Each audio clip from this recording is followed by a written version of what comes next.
Hey, Coach, I just want to show you these two clips. And remember, think in principles, not features, right? So on this play, you do this. On that play, you do that. No, think in principles. Chunk, keep it simple. You want to have better decision makers, have a handful of decisions they got to make. So one decision is very simple. When someone drives, boom, right here. Once Rondo puts it on his, man, I want my blue. Sorry. Once Rondo puts it on his left hand, we are moving the direction of the drive. So in this situation, and Reggie does a great job, he's cutting. Batum's filling behind. Paul slides away a little bit. He should really theoretically be sliding to replace Reggie, and Morris ends up replacing Paul. But now what that talks about when you say, oh, we need better decision makers, we need better passers, this is all connected. Because now all of a sudden, if Reggie goes and gets that back cut and Rondo hits him, and people already think Rondo's a great passer, they'd be like, oh, Rondo's a great passer. And then if Reggie goes, and even on that, Reggie goes and gets the pass and makes a finish at the rim, and these are always the finishes he's making when the paint's free, and he's finishing 70% of the year, they'd be like, wow, he's a fantastic finisher. But if he's never cutting and we're never keeping the rim open and he's always making finishes against traffic, then we'd say, oh, we got to work at his finishing. Not the case. So I could go. Obviously, I could go on all this stuff. But here, so he drives left. Paul sinks left. Now, if Maxey goes with Reggie, we're fine because what does that create? It creates all. I can't get my color. Sorry, Coach.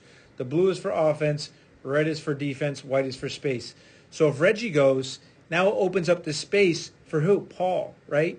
And now Paul's getting his wide open corner three. We'll take a corner three over and above the break three.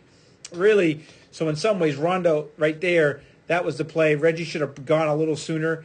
But anyway, but the point is, so now Reggie goes, he freezes Maxey. Maxey opens up, goes there, and Paul moves. Paul does a good job. Watch Paul, it's not a big subtle reload. It's not a big relocation. Subtle gets into this window for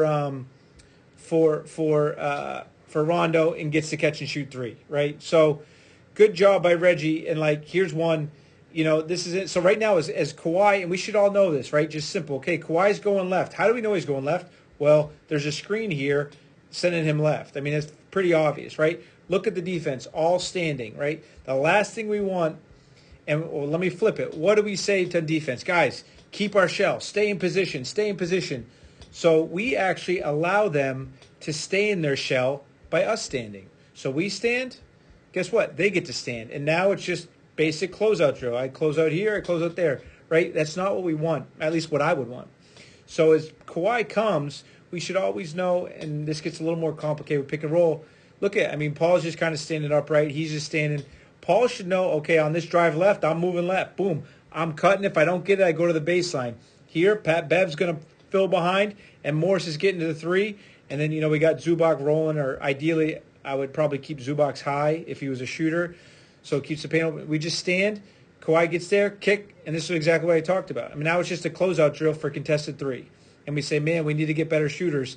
But and he makes a shot. You say, well, no, he makes a shot. Okay, I got it. But the point is, how many contested three? Are we going to win just getting contested threes all the time? I'm not sure. So, and Paul cuts late, but that cut should have been earlier, right?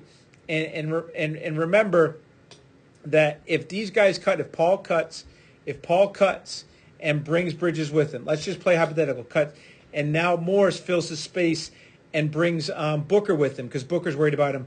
What does it create for Kawhi? Creates all this space to the left side. This whole side of the floor would be open in a one-on-one versus Ayton. We'll take that all day, right? So more importantly than moving off the ball is about getting open shots for those guys. It's about making the defense have to make a decision, the most important skill. We all talk about it. Right now, the defense has no decision. He can help and recover. There's no decision going, oh, crap, Paul's cutting. Do I stay home to protect the rim or do I go with him? Oh, crap, Morris is filling behind. Do I stay home to help on Kawhi or do I go take away the corner three? There's no decision being made, right? And now we should make a contested three. Okay, hey, I wouldn't want to live with that. Having to make contested shots to beat good teams, especially in the playoffs. So I just wanted to show that to you. I hope you're well.